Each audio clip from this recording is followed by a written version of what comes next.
Chasing Dreams. Art's piercing cry cut through the stillness of the night as he shot upright in bed, his breath ragged, his body covered in a cold sweat.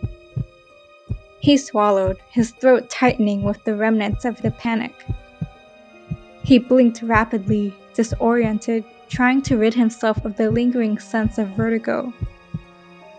His icy fingers trembled as he clutched his chest to steady the pounding of his heart, but the motion only constricted his lungs. The walls of the room seemed to press in, the air suddenly too thick. It was just a dream, he tried to reassure himself. But the shadows of his imagination still clung to him.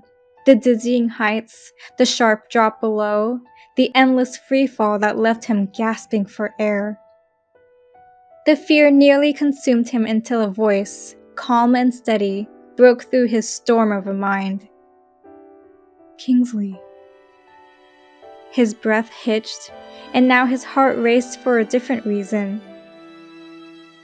Ivy. The sight of her at the doorway was like an anchor, pulling him back to reality. I'm sorry. I didn't mean to wake you, Art managed to say, his voice hoarse, like he'd just run a marathon. Silent as ever, Ivy approached him with measured steps, her sharp amber eyes unwavering. Because of her mask, one might assume she wore a composed expression. However, the slight furrow between her brows hinted at the concern she always tried to hide. She had fought beside him, seen him face countless enemies, a confident grin on his face. But now, seeing him vulnerable, unarmed against his own fears, she felt an unexpected tug in her chest. She was able to protect him from physical harm, but could she protect him from his mind? It's fine, Kingsley, she said, her voice steady as stone.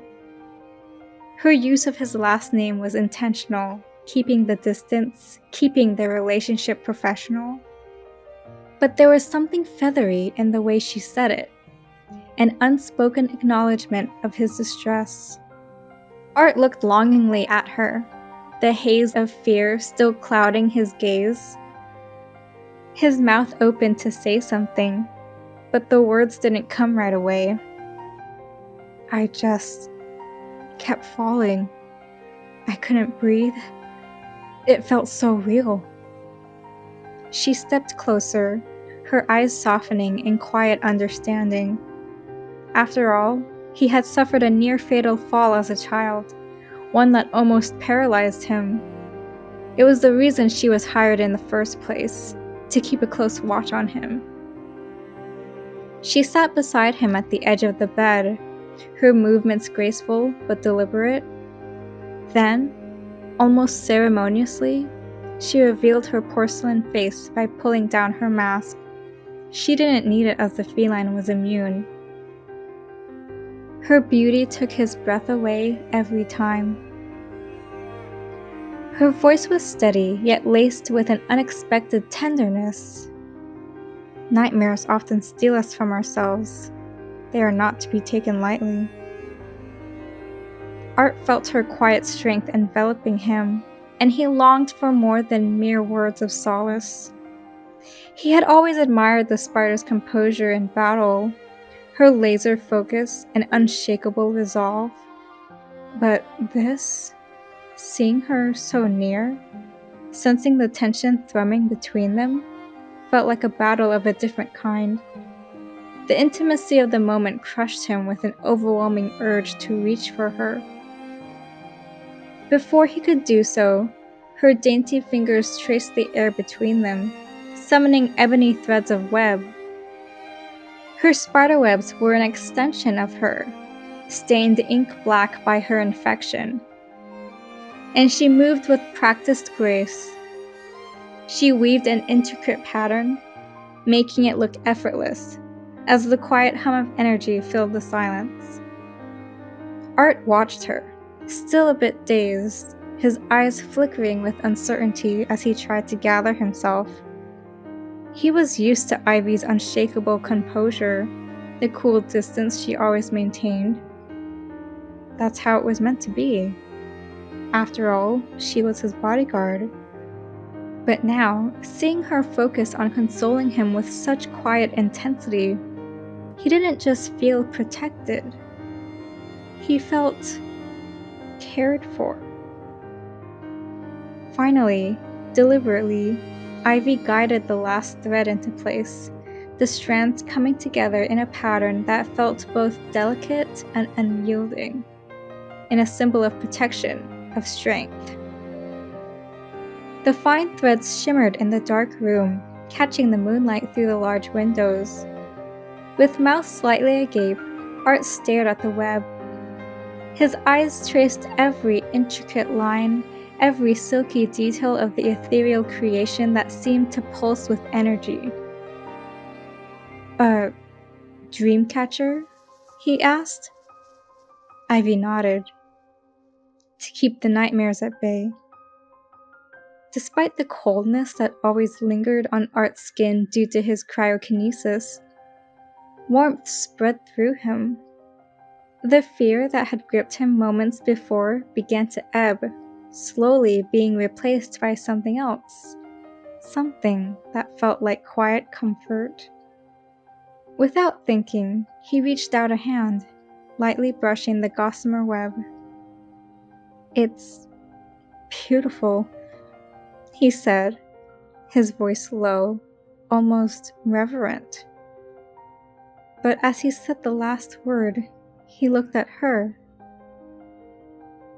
Ivy lowered her gaze, her expression mostly unreadable. "Just doing my job." Art's heart clenched at her words, at the way she said them, as if she truly believed it. He had seen the arachnid in battle, her unwavering confidence, her cold resolve. But now, seeing the side of her, the patience in the way she moved, the serenity in her voice, it made him feel something. Something that was dangerously close to admiration. Something that made his pulse quicken. Art shook his head. "It's much more than that. You're always looking out for me, and I greatly appreciate it. I appreciate you." He heard her breath hitch. Before he could think better of it, he leaned in. Her rosy scent made him drunk. His heart raced. No doubt she could hear it, and for the first time in what felt like forever, he didn't feel quite so certain of his own control. He could feel her warmth, the intoxicating pull of her presence, the softness of her gaze. Her parted lips seemed to draw him in like a magnet, just a breath away. But then, just as quickly, he stopped himself. His eyes flickered to hers, and he pulled back, his heart thudding in his aching ears. The tension that hung heavy in the air was unbearable, but he knew better than to act on it. "Apologies," he murmured, his voice shaky with the weight of his own conflicted emotions. "I shouldn't have." Ivy raised her hand to halt him, the slightest flicker of disappointment in her eyes. She spoke almost to herself, her voice colder now, the wall she had so carefully built rising again. "Just disregard it." Art watched her for a moment, wishing for something more. But what they had was fragile, a bond forged in battle and trust, now tinged with an undeniable pull that neither of them could ignore. "I didn't mean to cross the line," he said quietly, his words sincere. "It's just, you've always been so..." "So what?" Ivy's voice was light but firm, an edge creeping into her tone. He searched her eyes, seeing the guarded vulnerability beneath her stoic exterior. "So strong," he finished simply. "And right now, it's hard not to want to be closer to that." She didn't respond immediately. Instead, she placed the dream catcher, as strong yet fragile as their bond, in his hands. Then she put her mask back on before she straightened toward the door, her back to him. The words she spoke were not harsh, just distant. "You should rest, Kingsley.